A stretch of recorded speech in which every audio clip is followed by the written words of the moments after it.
हरे कृष्णा। भगवान श्री कृष्ण की लीलाएं आकर्षक हैं, रसमय और नित्य नवीन हैं और इन लीलाओं का श्रवण और कीर्तन मन के लिए कभी न समाप्त होने वाला एक उत्सव है। और ऐसा ही एक उत्सव है भद्र पूर्णिमा, जब श्रीमद् भागवतम का आविर्भाव हुआ। राधाष्टमी के अगले दिन अर्थात भद्र शुक्ल नवमी से प्रारंभ होकर भाद्रपद पूर्णिमा तक 7 दिनों में श्रीमद् भागवतम की कथा संपन्न हुई। जिस प्रकार भगवान ने अर्जुन को भ्रम में डाला जिससे भगवत गीता का ज्ञान दिया जा सके, उसी प्रकार महाराज परीक्षित को मृत्यु का श्राप मिला जिससे शुकदेव गोस्वामी श्रीमद् भागवतम की कथा कह सकें, जिसमें भगवान श्री कृष्ण की दिव्य और मधुर लीलाओं का वर्णन है। कृष्णे स्वधाम उपगते धर्म ज्ञानादिभिः सह कलौ नष्ट दृशामेश पुराणार्को अधुनोदितः। अर्थात जब भगवान ने अपने धाम के लिए यात्रा की, यानी भूलोक को त्याग कर जब उनका गोलोक में प्रवेश हो गया, तो उनके साथ साथ धर्म ज्ञान इत्यादि भी चले गए। और जब ज्ञान रहित हो गया समाज, तो कलिकाल है। तो कलिकाल के अंदर समस्त अशुभों से मुक्ति देने के लिए भगवान एक बार फिर से अवतरित हुए, और वो अवतार है श्रीमद् भागवतम का। इस कलिकाल में ये श्रीमद् भागवतम साक्षात कृष्ण है, आदित्य है, भास्कर है, भानु है, सूर्य समान है इस कलयुग के अंधकारमय जीवन और लोगों के लिए। इस अमृत रस से तृप्त होने वाला व्यक्ति कभी किसी अन्य ग्रंथ से फिर आकर्षित नहीं होता। इसके रचयिता श्रील व्यासदेव ने इसके विषय में कहा कि निगम कल्प तरोर गलितम फलम शुक मुखाद अमृत द्रव संयुतम पिबत भागवतम रसमालयम मुहुरहो रसिका भुवि भावुकाः, कि ये श्रीमद् भागवतम समस्त वैदिक ज्ञान का सार है, एसेंस है। वेद यदि एक कल्प वृक्ष है, यदि वेदों को एक कल्प वृक्ष समझें, कल्प वृक्ष यानी वो वृक्ष जो आपकी कोई भी किसी भी इच्छा को पूरी कर दे, तो इस कल्प वृक्ष का सबसे पका हुआ सबसे मीठा फल है श्रीमद् भागवतम महापुराण तथा दिव्य शुक, अर्थात शुकदेव गोस्वामी ने अपने श्रीमुख से इसका स्पर्श किया है, इसे कहा है, जिससे ये और भी मीठा हो गया है। इसीलिए श्रील व्यासदेव इसे पीने के लिए कहते हैं। पीने के लिए, खाने के लिए नहीं, क्योंकि इसमें ना तो छिलका है, ना बीज है और ना ही इसमें गुठली है, केवल रस ही रस है। ऐसा अमृतमय फल है ये। तो इस अमृत रस को पीना है, किंतु मुख से नहीं, कर्णों से, और तब भक्ति के आनंद के समुद्र में डूबना है। निम्न गानाम यथा गंगा देवानाम अच्युतो यथा वैष्णवानाम यथा शंभु पुराणानाम इदम तथा। अर्थात जिस प्रकार से गंगा जी सब नदियों में श्रेष्ठ हैं, भगवान अच्युत समस्त देवों में और शिव जी समस्त वैष्णवों में, उसी प्रकार श्रीमद् भागवतम समस्त पुराणों में सर्वश्रेष्ठ है। श्रीमद् भागवतम पुराण ममलम यद वैष्णवानाम प्रियम, कि श्रीमद् भागवतम अमल, अर्थात जिसमें कोई मल, कोई गंदगी नहीं है, अर्थात सांसारिक कामनाओं की पूर्ति करने वाले कर्मकांड रूपी मल जिसमें नहीं है, अपितु शुद्ध भक्ति, केवल भगवान श्री कृष्ण की शुद्ध भक्ति है। यह पूर्णतः पावन पुराण है और इसीलिए वैष्णवों को अतिशय प्रिय है। जो भी व्यक्ति गंभीरता पूर्वक इसका अध्ययन करता है, जो भी भक्ति भाव से इसे सुनता अथवा सुनाता है, तो देवता, ऋषिगण, सिद्धगण, पितृगण, मनु और पृथ्वी के राजा उसकी समस्त कामनाएं और इच्छाएं पूरी करते हैं। इसका ध्यान पूर्वक अध्ययन करने वाला ब्राह्मण परम पद और भक्ति में दृढ़ मति प्राप्त करता है। इसका अध्ययन करने वाला राजा पूरी पृथ्वी का साम्राज्य, वैश्य अतुल संपत्ति और शूद्र अपने पाप कर्मों से मुक्ति पाता है।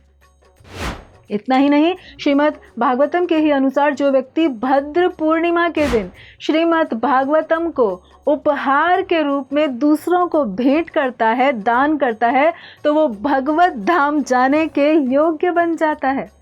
लेकिन भेंट करने का, दान करने का अर्थ केवल यह नहीं कि बस उसे उठाकर किताब को बस ऐसे ही किसी को दे देना या बस अपने पास रख लेना। इसका यथार्थ सच्चा अर्थ है कि श्रीमद् भागवतम का जो सार है, उसे जीवन में उतारने की प्रेरणा देना, उसके पालन की शक्ति देना, क्योंकि ये दिव्य प्रेम और दिव्य ज्ञान का अमृतमय सागर है। और अमृत यानी अमरता, यानी ये जन्म मृत्यु से मुक्त करने वाला ज्ञान है।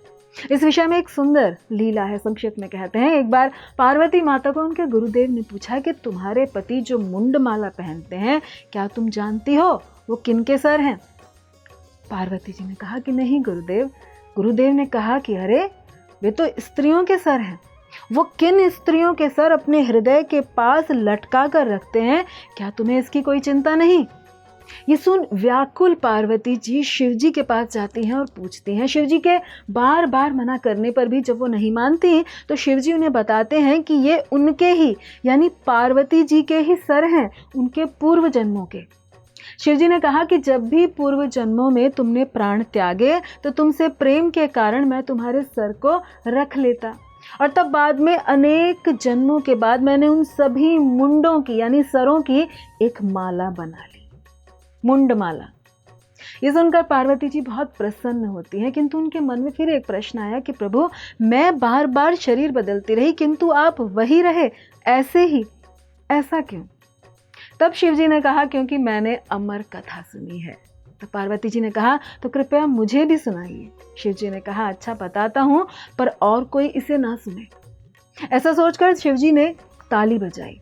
तब कैलाश पर जितने भी जीव थे शिव जी की इच्छा को समझकर जानकर वहां से चले गए, उड़ गए। अब शिव जी व्यास आसन पर बैठे और पार्वती जी नीचे बैठी। शिव जी ने कहा कि कथा कहते कहते मैं समाधि में जा सकता हूँ, इसलिए आप बीच बीच में हुंकार करते रहना कि हाँ, अच्छा, ठीक है, तो मुझे लगेगा कि आप सुन रही हैं और मैं बोलता रहूँगा। पार्वती जी ने कहा ठीक है। शिव जी कथा कहते गए, पार्वती जी सुनती गई। किंतु जब शिव जी ने कथा कहनी प्रारंभ की थी तो तभी वहां पर एक तोते के बच्चे ने जन्म लिया था और वो भी पूरी कथा सुन रहा था।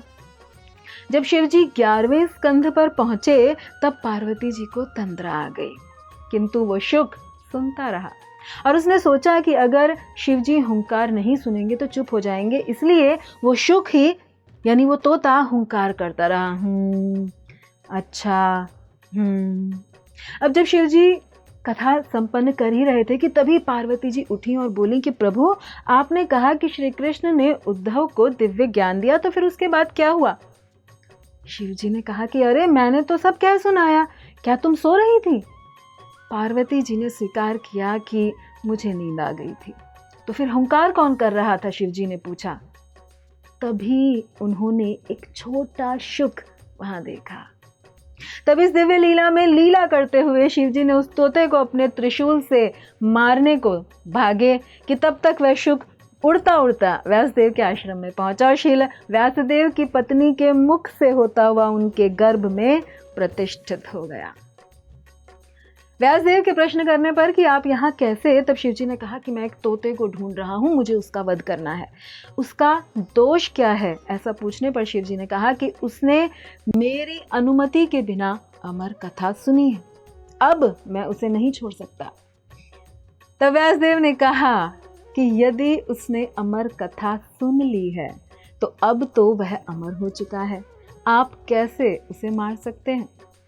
ये सुनकर मुस्कुराते हुए शिव जी वहां से वापस चले गए और वह शुक तब श्रील शुकदेव गोस्वामी के रूप में जन्मे, जिन्होंने परीक्षित महाराज और सभी साधु संतों ऋषि मुनियों से श्रीमद् भागवतम महापुराण कहा था। ये है इस महापुराण का महात्म्य। तो इस भद्र पूर्णिमा पर श्रीमद् भागवतम को आप सब भी अवश्य ही स्वयं प्राप्त करें, अपने जीवन में कृष्ण भक्ति की धारा का आस्वादन करें, साथ ही इसे उपहार स्वरूप अपने मित्रों को, सगे संबंधियों, पड़ोसियों और पहचान वालों को भेंट देकर उन्हें भी भगवत भक्ति से जोड़ने में सहायता करें और भगवान के अतिशय प्रिय बनकर उनके निकट जाने का अति दुर्लभ अवसर प्राप्त करें। आप सभी को भद्र पूर्णिमा की बहुत बहुत शुभकामनाएं। धन्यवाद। हरे कृष्णा। ऐसे ही और भक्तिमय कार्यक्रमों के लिए देखिए हरे कृष्णा टेलीविजन और इसे प्राप्त करने के लिए आप अपने केबल अथवा डीटीएच ऑपरेटर से संपर्क करें तथा और अधिक जानकारी के लिए आज ही डायल करें 7666 839 839।